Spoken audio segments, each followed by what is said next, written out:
Now, for more on Nigeria's economy, I'm joined by Emira Woods. She's an Associate Fellow at the Institute for Policy Studies here in Washington. Welcome to the show. Great to be with you.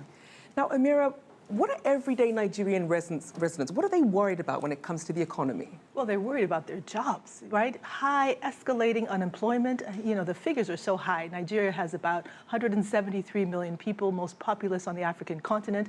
And it's estimated that over 70 million, particularly young people, are without jobs. So I think it is the widening unemployment, the widening gap as well between the haves and the have-nots, the 1% and the 99%, right, in the words of the Occupy movement.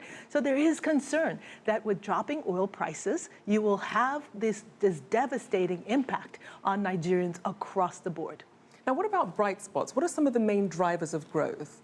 Well, the bright spots, I think, are, you know, the opportunities that are there. If you think about the Nigerians, particularly in the diaspora, look at the example of the Ebola disaster. I'm from Liberia. The disaster impacted the entire region. But look how Nigeria responded with record high opportunities in using technology to actually stem the tide, to actually bring about controls that are in place today. So I think it is technology that is critical in terms of the bright spots on the horizon for Nigeria, but it's also understanding that there is a climate catastrophe right on the horizon. And so diversifying from oil is a critical element. Solar is so abundant, not only in Nigeria, but throughout the continent. And, you know, Nigeria could be a leader in advancing solar technology in ways that protects the economy for the future, protects workers, builds the economy.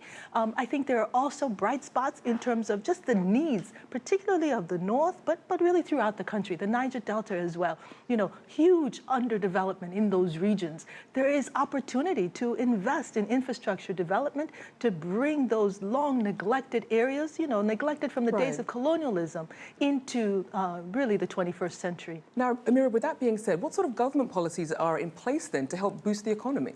Well, I think the government has now announced a budget, and it will be seen, you know, to what extent, with oil prices continuing to drop, that budget remains viable. So there will be a test from the legislature on this new budget. To what extent can a new president actually put in place a budget that works?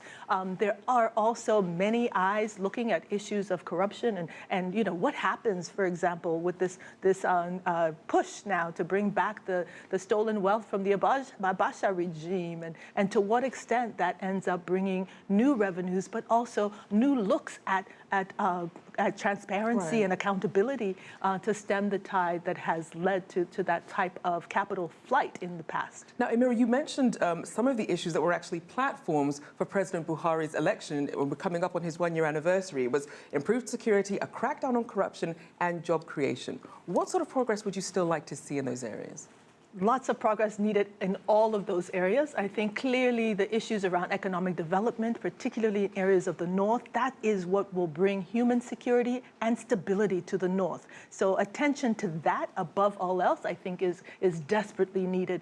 And to a large extent, you know, an emphasis on, you know, building up the military ends up being counterproductive in Nigeria as well as in other countries. So it's rebalancing to shift towards human needs, the water, as you hear, electricity, making sure that those basic building blocks of healthy society are there for all Nigerians. Now, Emira, I do lastly want to tap on a trend that we're seeing, which is actually second-generation Nigerians, not even necessarily born in the country, perhaps born outside of the country or raised elsewhere, whom perhaps have never even lived in Nigeria, are now coming back, trying to start businesses. What sort of role do you think that's going to have on the economy? This is, I believe, the hidden giant, right, of the future. It's the diaspora in all its glory that is having this effect. They are highly educated, highly skilled, and bringing those talents to bear on their home countries and the region and the continent. So I believe that that's the hope for the future, particularly women in the diaspora, finding new ways to expand their entrepreneurial skills, their technological skills. I believe this is what brings hope, not only for Nigeria and the region, but the world. Well, it's definitely a trend we'll keep an eye on. Thank you so much for joining us, Emira Woods from the Institute for Policy Studies.